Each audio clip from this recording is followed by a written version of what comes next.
are in opposite direction to the main scale division, to the main scale division. ठीक है, next point you right.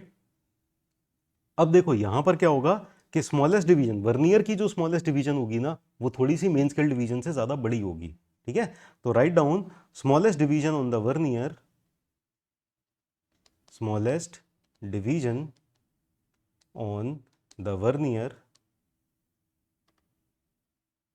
V is longer than the smallest division,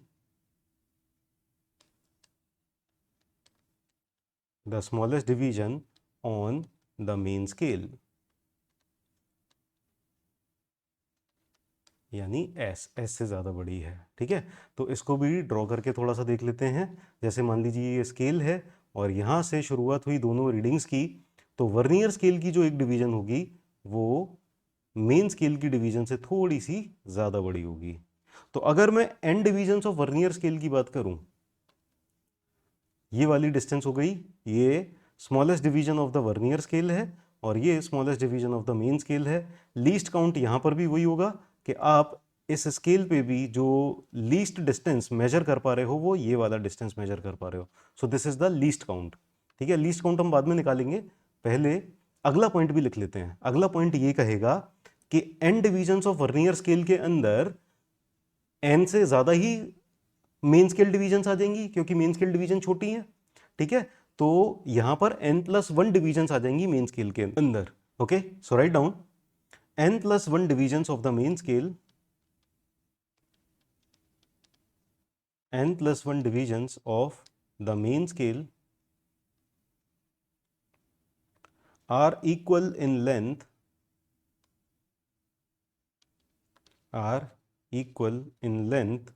of n divisions of the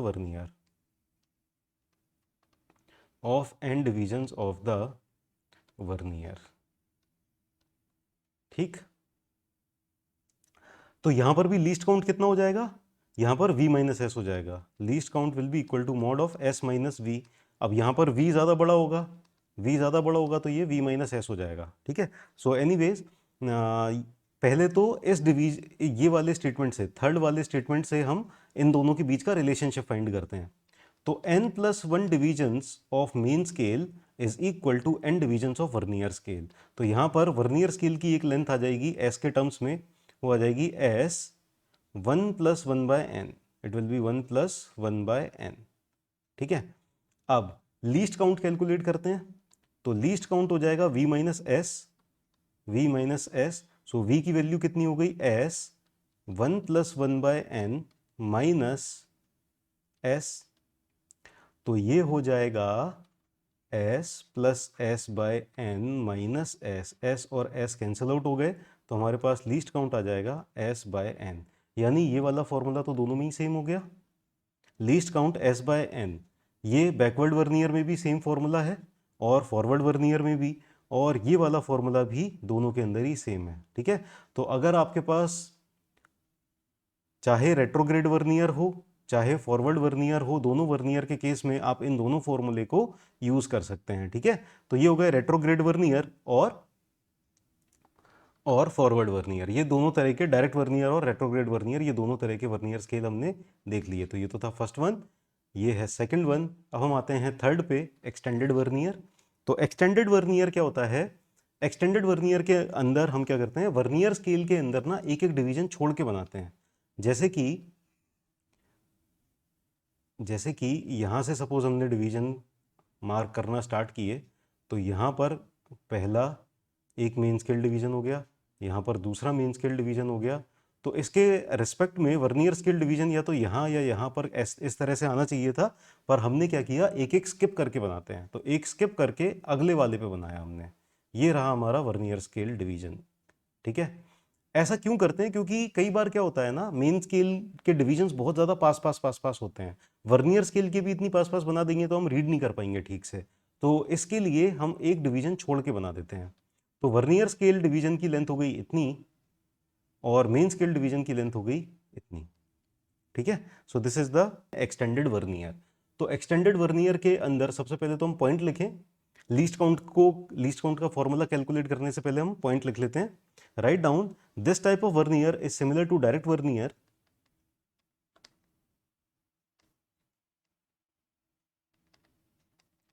This type of vernier is similar to direct vernier, except that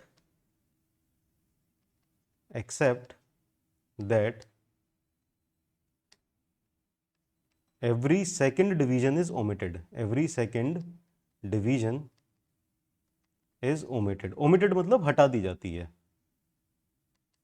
every second division, हर दूसरी division हटा दी जाती है, फिर मतलब एक एक division छोड़ के हम बनाते हैं। ठीक है, हर दूसरी डिवीजन हटा दी जाती है। राइट, अब यहां पर क्या होगा, यहां पर जो इन दोनों के बीच में रिलेशनशिप आएगा वो ये आएगा 2n-1 2n। देखो ये वाला जो पार्ट हो जाएगा ना, ये वाला, ये 2 टाइम्स है। ठीक है, सो 2 times n-1 divisions of the main scale, 2n-1 divisions of the main scale are equal to n divisions on the vernier, on the vernier। ठीक है, तो यहां से हम इन दोनों के बीच में रिलेशनशिप फाइंड आउट कर सकते हैं। n divisions of vernier scale they are equal to 2n-1 divisions of the main scale. तो यहां से वर्नियर स्केल की, एक वर्नियर स्केल की लेंथ कितनी आ जाएगी मेन स्केल के टर्म्स में, 2-1/n, 2-1/n। ठीक है, अब यहां पर लीस्ट काउंट देखो, लीस्ट काउंट कितना होगा, this will be the least count. ये यहां पर जो ग्रीन के बीच में ये बन रहा है स्पेस, ये लीस्ट काउंट हो जाएगा, ये लीस्ट काउंट हो जाएगा। So least count will be equal to, here we can write least count will be equal to 2s minus v। ठीक है, ये डिस्टेंस कितना हो जाएगा, 2s माइनस v हो जाएगा। सो 2 इंटू s माइनस v कितना हो जाएगा, v s के टर्म्स में हो गया s इंटू 2-1/n। तो ये हो जाएगा 2s minus 2s plus s/n। 2s cancel out हो गया। लीस्ट काउंट का फॉर्मूला फिर से हमारे पास आ गया s/n। तो लीस्ट काउंट का फॉर्मूला, ये वाला फॉर्मूला कहीं भी चेंज नहीं हो रहा, चाहे आप कोई सी भी वर्नियर ले लो। ठीक है, so this is very important formula for vernier scale. Least count calculate करने के लिए ये बहुत इंपॉर्टेंट फॉर्मूला है। ठीक है, तो ये हो गया एक्सटेंडेड वर्नियर। अब यहाँ पर ये जो एक्सटेंडेड वर्नियर होता है, इसके नीचे आप एक और पॉइंट लिख लो, जो कि पॉइंट अक्सर क्वेश्चंस में पूछा जाता है कि ये एक्सटेंडेड वर्नियर किस इंस्ट्रूमेंट में यूज होता है। तो आपको ये पता होना चाहिए कि extended vernier is used, write down, it is used in astronomical sextant,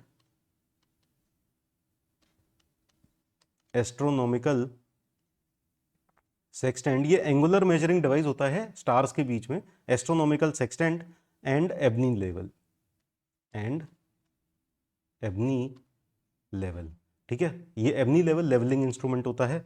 तो इन दोनों के अंदर इस एक्सटेंडेड वर्नियर को यूज किया जाता है।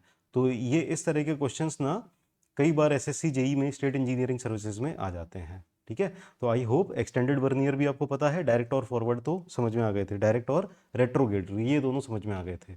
अब हम चलते हैं डबल वर्नियर पे। तो डबल वर्नियर भी कुछ नहीं है, double vernier is also very simple.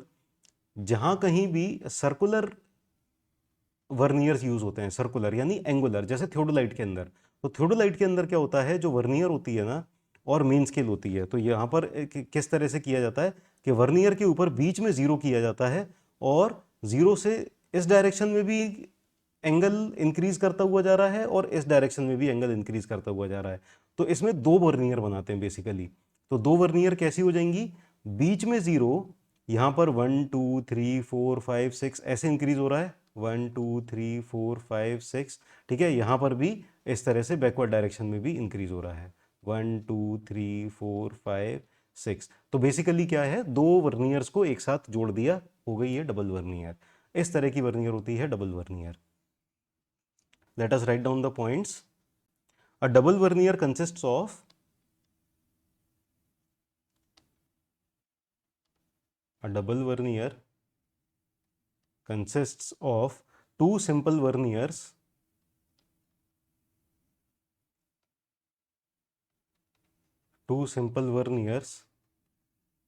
placed end to end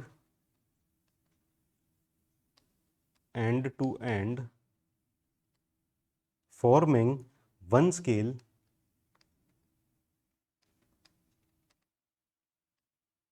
with zero in the center। ठीक है, सेंटर पे जीरो है और दोनों तरफ इंक्रीज करते हुए दोनों वर्नियर्स हैं। ठीक है, यहां पर क्या होता है, मेन स्केल भी, जब आपने थियोडोलाइट वगैरह में एक्सपेरिमेंट किए होंगे तो आपने देखा होगा कि मेन स्केल में भी ऐसे ही होता है कि जीरो बीच में होता है और यहां से रीडिंग बढ़ते हुए 0 1 2 3 4 5 6 180 डिग्री आगे इसके अपोजिट प्लेट पे आगे की साइड 180 डिग्री वहां पर होता है और फिर आते हुए 360 डिग्री यहां पर ऐसे हो जाता है। और एक मेन स्केल के ऊपर ही काउंटिंग दूसरी डायरेक्शन में चल रही होती है, 0 1 2 3 4 5 6 180 डिग्री पे दोनों मीट करते हैं और वापस से यहां पर लौटते हुए 360 डिग्री आता है। तो मेन स्केल के ऊपर भी दो दो रीडिंग्स चल रही होती हैं, है ना। एक जीरो में क्लॉकवाइज डायरेक्शन में इंक्रीज करते हुए यहां पर आएगा और एक जीरो से स्टार्ट करते हुए एंटी क्लॉकवाइज में इंक्रीज करते हुए यहां पर आएगा। ठीक है, तो मेन स्केल के ऊपर भी दो दो वर्नियर लगे रहते हैं, दो दो मेन स्केल लगे होते हैं जो जीरो से दोनों साइड में बढ़ते जाते हैं। ठीक है, तो इस तरह का होता है double vernier. So write down in a double vernier, main scale also extends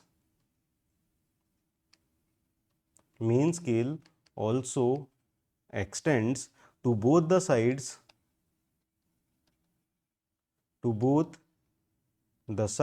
of index mark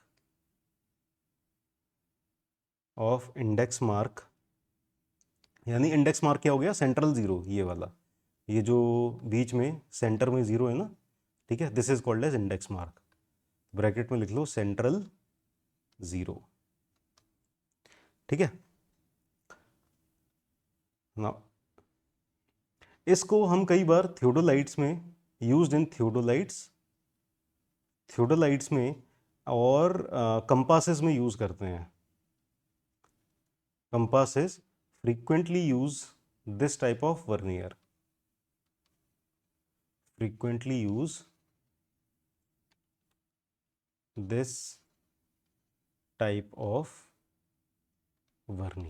ठीक है, तो थियोडोलाइट और कंपास में इस तरह की वर्नियर को फ्रीक्वेंटली यूज किया जाता है।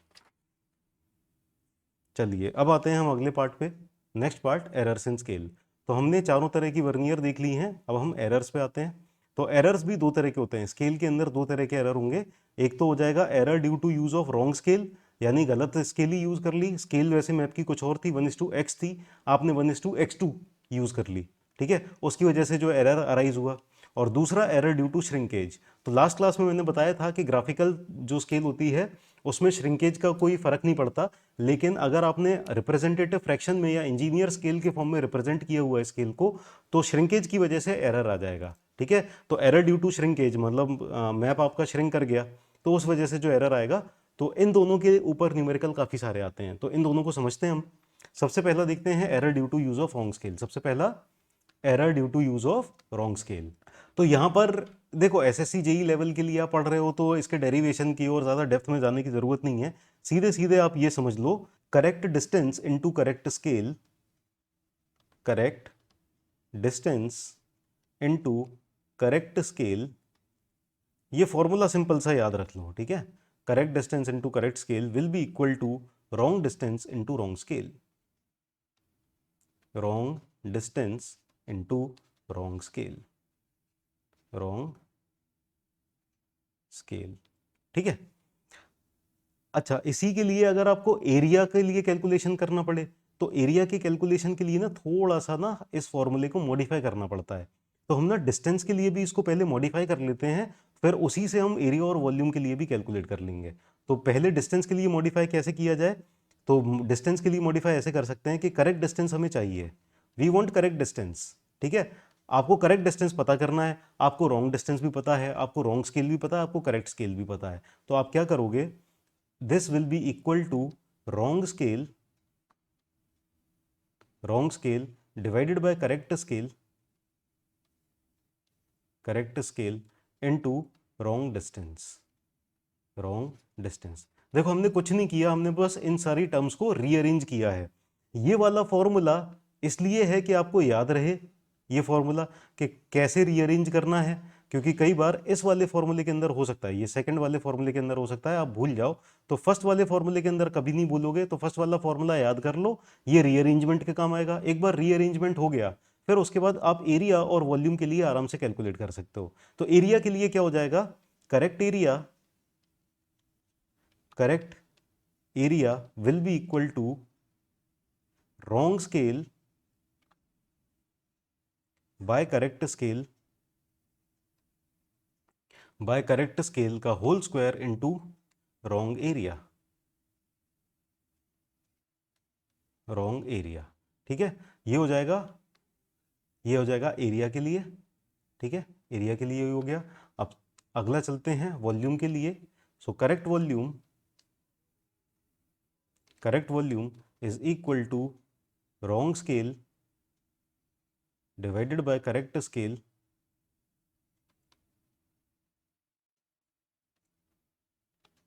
Whole cube into wrong volume, ठीक है। तो ये हो गया error due to use of wrong scale. तो रॉन्ग स्केल आपको पता है, करेक्ट स्केल भी आपको पता है, बाद में रियलाइज हुआ कि करेक्ट स्केल तो ये थी, हमने रॉन्ग स्केल से डिस्टेंस मेजर कर दिया। तो रॉन्ग डिस्टेंस जो मेजर किया है उससे आप करेक्ट डिस्टेंस कैसे पता कर सकते हो, ये फॉर्मूले से, ठीक है। और फिर करेक्ट एरिया पता करने के लिए भी हमने देख लिया, करेक्ट वॉल्यूम पता करने के लिए भी हमने फॉर्मूला देख लिया। अब हम चलते हैं एरर ड्यू टू श्रिंकेज। तो ये सेकंड टाइप का एरर होता है जो स्केल के अंदर अराइज होता है, this is error due to shrinkage. तो एरर ड्यू टू श्रिंकेज में कुछ नहीं है, सबसे पहले आपको श्रिंकेज फैक्टर कैलकुलेट करना होता है, ठीक है। श्रिंकेज फैक्टर,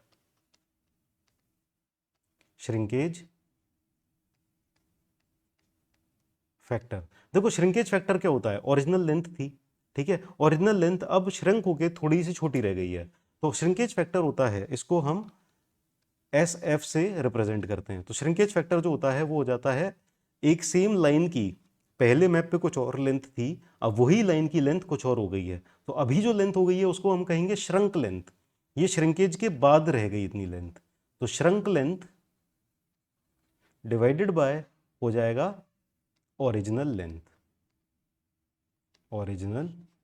ठीक है। So this is the shrinkage factor. Now error due to shrinkage के अंदर एक्चुअली आपको करना क्या होता है, basically what you have to do कि आपका जो एरिया, जो आपका प्लान है, प्लान का जो स्केल है वो अब चेंज हो गया है। श्रिंक होने से पहले, जब ये पेपर श्रिंक नहीं हुआ था, श्रिंक होने से पहले इसकी स्केल कुछ थी, रिप्रेजेंटेटिव फ्रैक्शन कुछ था। अब जब क्या हुआ, श्रिंक हो गया, ये थोड़ा सा श्रिंक होके छोटा रह गया है, अब आरएफ चेंज हो चुका है, यानी स्केल चेंज हो चुकी है। जो स्केल चेंज हो चुकी है अब आपको नई स्केल पता करनी है, that is called a shrunk scale. तो श्रंक स्केल आप कैसे पता करोगे, तो श्रंक स्केल आप श्रिंकेज फैक्टर से ही कैलकुलेट करते हो। So shrunk scale will be equal to shrinkage factor into original scale, ठीक है। तो श्रिंकेज फैक्टर आपका एसएफ हो गया और ये रहा आपका ओरिजिनल स्केल, ठीक है। So that will be equal to shrunk scale, ठीक है। तो ये टॉपिक खत्म हो गया। अब हम एक काम करते हैं, अब इसके ऊपर कुछ क्वेश्चंस करते हैं, जो भी आज की क्लास में पढ़ा है इसके ऊपर कुछ क्वेश्चन सॉल्व करते हैं। Let us solve questions one by one. Okay, तो पहला क्वेश्चन हमारी स्क्रीन पे आया है, in case of a direct vernier scale, direct vernier के स्केल की केस में क्या होता है, graduations increase in the opposite direction in which graduations of the main scale increase. So direct vernier scale में ऐसा तो नहीं होता, रॉन्ग है। Smallest division is longer than the smallest division of the main scale, तो vernier scale की जो divisions होती है स्मॉलेस्ट, वो क्या मेन स्केल की डिवीजन से बड़ी होती है, नहीं, ये भी गलत है, छोटी होती है। Graduations increase in the same direction in which graduations of the main scale increase. Yes, this is the correct answer. So correct answer is C. ठीक है, ऑप्शन सी हो गया हमारा करेक्ट. नेक्स्ट क्वेश्चन पे चलते हैं. Next question says a surveyor measures a distance between 2 points on a map whose RF of 1:100 is 60 meter. ठीक है, तो later he found that he used the wrong RF of 1:50. ठीक है, तो इसमें wrong RF या wrong scale हम कह सकते हैं. wrong scale कितनी है? 1:50. 1:50 और करेक्ट स्केल है, करेक्ट स्केल है 1:100. ठीक है, तो एक सर्वेयर ने 2 पॉइंट के बीच में डिस्टेंस मैप पे मेजर किया, RF 1/100 था, तो वो डिस्टेंस निकल के आया 60 मीटर. अच्छा, ये करेक्ट डिस्टेंस है या रॉन्ग डिस्टेंस है आगे पढ़ के पता चलेगा. लेटर उसको पता चला कि उसने रॉन्ग RF यूज किया था. तो जब रॉन्ग RF यूज किया था तो ये डिस्टेंस भी तो रॉन्ग ही आया ना. ये डिस्टेंस कितना आया? रॉन्ग डिस्टेंस आया. तो अभी हमें करेक्ट डिस्टेंस फाइंड करना है. रॉन्ग डिस्टेंस आ गया ये. ठीक है, तो यहां से हम फॉर्मूला कैसे निकाल सकते हैं? करेक्ट डिस्टेंस हमने देखा था अभी formula. Correct distance into correct scale is equal to wrong distance into wrong scale. Scale या RF जो भी आप लिखना चाहो, both will be same thing. So correct distance कितना हो जाएगा? Correct distance into correct scale. Correct scale कितना है? 1/100. 1/100 is the correct scale. Wrong scale कितना है? 1/50 इनटू रॉन्ग डिस्टेंस है हमारा 60. ठीक है, तो correct distance will be equal to 100/50 into 60 हो जाएगा. ये 1/100 ऊपर जाके यहां पर जाके मल्टीप्लाई हो जाएगा. सो 100/50 इंटू 60 यानी 2 इंटू 60 यानी 120 metre. This will be the correct distance. So correct answer is D. Next question पे चलते हैं. Calculate the number of divisions of the main scale that is equal to the 8 divisions of the extended vernier. अच्छा, extended vernier के case में हमने क्या देखा था? 2n-1 divisions of main scale are equal to n divisions of vernier scale. ठीक है, तो हमें number of divisions of main scale पता करना है. तो यानी कि 2n-1 divisions of main scale are equal to the n divisions of vernier scale.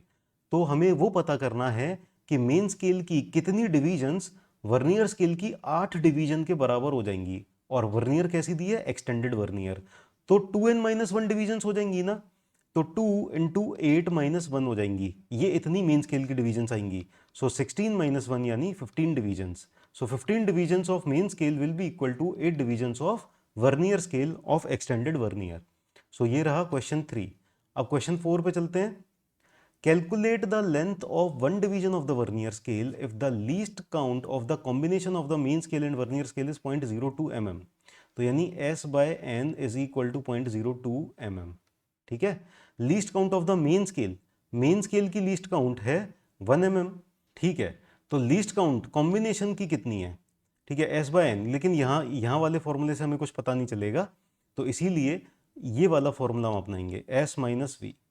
ठीक है, अब यहाँ पर वर्नियर किस तरह की दी है? वर्नियर हमें पता ही नहीं है कि कौन सी दी है. तो अगर कोई भी वर्नियर हमें नहीं पता है तो हम डायरेक्ट वर्नियर लेंगे. We will take direct vernier, क्योंकि इस वाले क्वेश्चन में डायरेक्ट वर्नियर के लिए और बैकवर्ड वर्नियर के लिए अलग अलग फॉर्मूला आएगा. तो लीस्ट काउंट टोटल मिला के कितना आ रहा है? 0.02 mm. 0.02. ठीक है, as least count of main scale. Main scale की लीस्ट काउंट कितनी है? 1 mm minus vernier scale. So vernier scale की डिवीजन की लेंथ हो जाएगी 1 - 0.02. That will be equal to 0.98. ठीक है, correct answer will be B. अगले क्वेश्चन पे चलते हैं. Question 5. A line of 5 metre on the original map is shrunk to 4.6 metre. तो ओरिजिनल मैप के ऊपर जो लाइन 5 मीटर की थी वो श्रिंक होने के बाद 4.6 मीटर की रह गई है. तो यानी श्रिंकेज फैक्टर कितना हो गया? श्रंक लेंथ यानी 4.6 metre divided by original length that is 5.0 metre. ये हो जाएगा 4.6 डिवाइडेड बाय 5, ये हो जाएगा 23/25. चलो अभी फ्रैक्शन में नहीं लिख रहे, ऐसे ही लिख लेते हैं 23/25. देखते हैं आगे क्या होता है। Calculate the shrunk scale if original scale of the map was this much. तो श्रंक स्केल कितना होता है? Shrunk scale is equal to shrinkage factor into original scale. Shrinkage factor हो गया 23/25, ओरिजिनल स्केल हो गया 1 centimetre is equal to 80 metre.